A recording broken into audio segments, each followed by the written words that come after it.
Dort, wo die dunklen Wege gehen, sieht man im Wald ein Hütlein stehen. Hier träumt im Abendwind des Försters einziges Kind. Sie ist ja noch so jung und schön, hat keinen Mann noch angesehen, bis eines Tages spät ein Wilderer vor ihr steht. Des Försters Töchterlein, so lieb war und so fein. Sie war so schön wie Milch und Blut in sicherer Waldeshut. Du, du, du, du, du.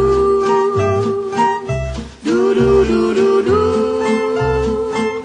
Du, du, du, du, du.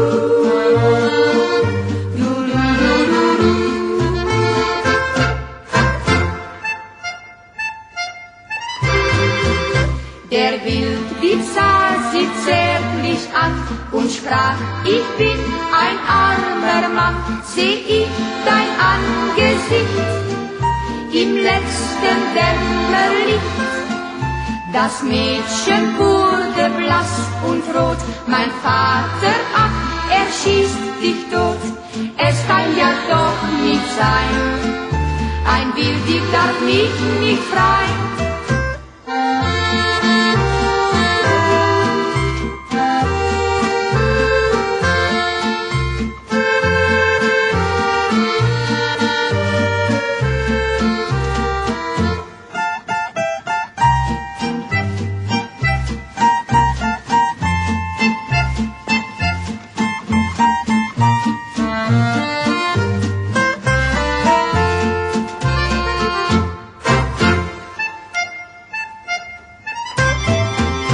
Der schwarze Jan kam jede Nacht, hat nicht mehr an das Wild gedacht. Da tritt aus Waldestor der Förster schnell hervor.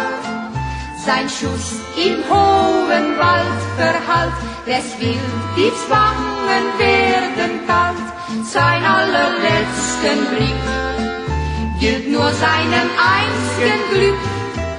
Des Försters Töchterlein, so lieb war und allein, leg Blumen, wo der Liebste ruht, in sicherer Waldeshut.